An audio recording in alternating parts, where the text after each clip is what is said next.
there, this is Matthew from Patchwerks, and today I want to talk about why your modular synthesizer's best friend might be the Elektron Octatrack.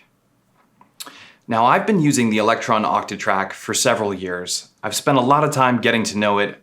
One of the first things that jumped out at me about the Elektron Octatrack was that it itself is very modular. You choose different machines to fill these slots, and then you design how they work yourself, the same as you would do on your modular system. The way that I've ended up using it in this setup here is the Elektron Octatrack is my transport and clock, and I'm sending that out to a sequencer here in my modular, and I'm actually doing all the sequencing here, but I'm doing drum sequencing here.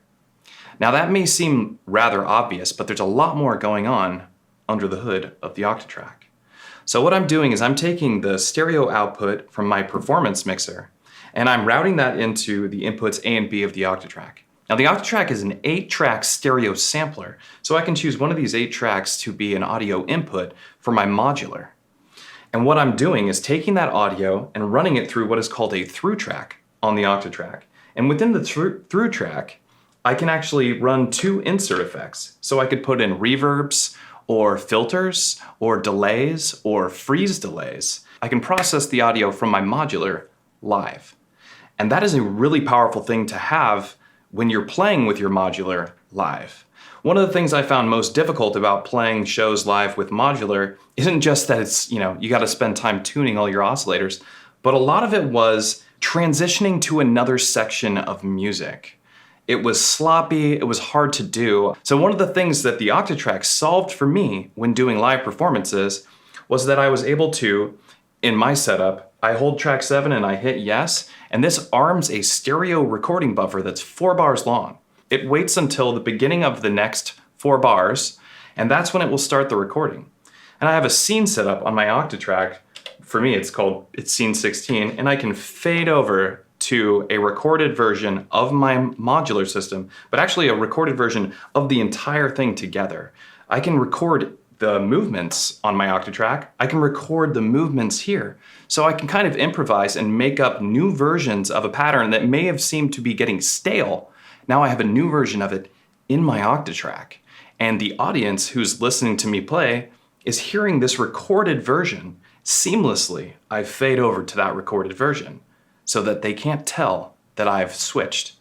While the audience is listening to this new recorded version, I'm able to dial things in, change a pattern, change drums, do anything I'd like, as long as I don't disturb my recording that is being played live.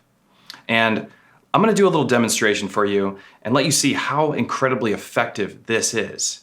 I've been using this setup to play a couple of shows in the last 2 months, I think. It's been set up for a while. And it's about time that I take this patch off, so I thought this would be a great way to say goodbye to this patch by showing you exactly how I was using my Octatrack with my modular synth. One of the greatest parts about modular synthesis is that the system gets to be whatever you want it to be. We can spend hours and days building these perfect systems, rebuilding them, changing them, buying a new module, doing all that. And that is perfect for the Octatrack. The Octatrack can play with your modular no matter what you choose. So this could be a drum machine, a giant, albeit expensive, drum machine, and your Octatrack could be playing your synth sounds or recordings of records or whatever you want it to be. Or this could be your synthesizer and your Octatrack can play your drums. Or this could be your effects box and you use the cue out and create a send return with these effects and process that and bring it into the Octatrack. Along with another machine, you can do that. In my case, the Octatrack is a drum machine that's sending transport and clock over to my modular. So I get to play on my modular and then go over to my Octatrack and do some more like global effects, even though I do have effects that separate the two from each other. And then I can do some live sampling, resampling. I can do live slicing as well, or randomized slices, which is something I'm gonna show you. So just to demonstrate how powerful this is really quick, what I'm gonna do is I'm gonna play a pattern and then I'm gonna record that pattern into my Octatrack. I'm gonna transition to that pattern, so that's what you're listening to is a recording, and I'll say that, I'll tell you that.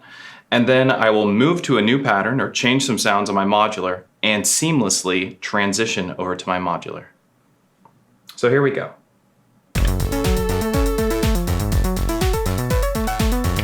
I've armed it for recording. You can see that it's recording.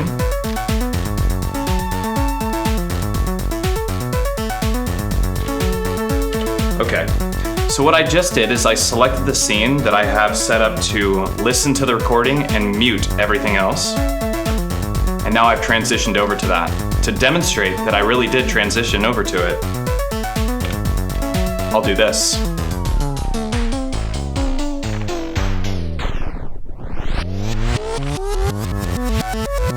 Whoa, now we're playing my modular synth backwards.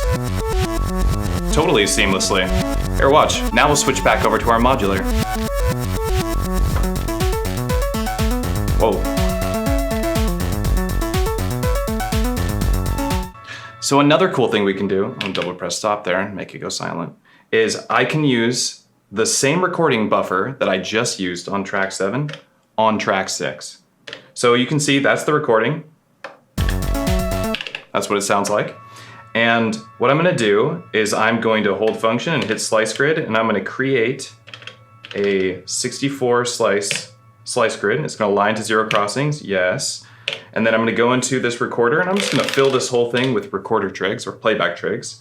And then I am going to say yes here and scroll down to create random locks. Sure, I can see these all started blinking. It means that there's random lock positions on there.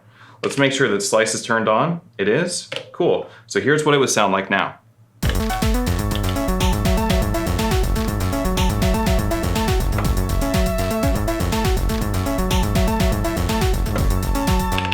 Just a random version of what we had recorded a moment ago. So I do that. I use it a little sparingly because it can be a little jarring when you have a nice smooth performance that sounds like that. At least I think it sounds smooth. But another really cool thing you can do, or why I use it this way, is I can just go into hold function and go down here. You have all these different modes you can use here. And I'm gonna select quick mute. So here's my drum tracks, 3, 4, and 5. So I can do this. Take out my kick, go into a low pass, do a drum fill, bring my kick back in. That's something that is difficult to do on your modular.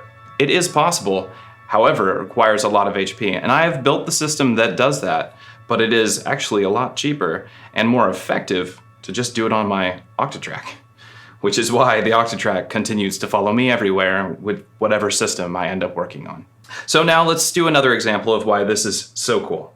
So I'm gonna go ahead and start playing. We have a recording of this exact pattern right now.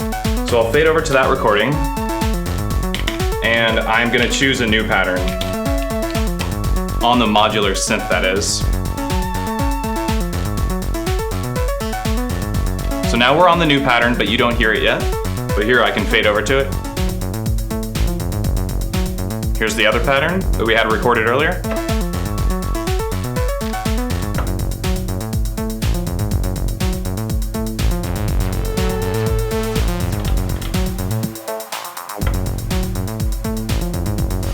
I could get lost now.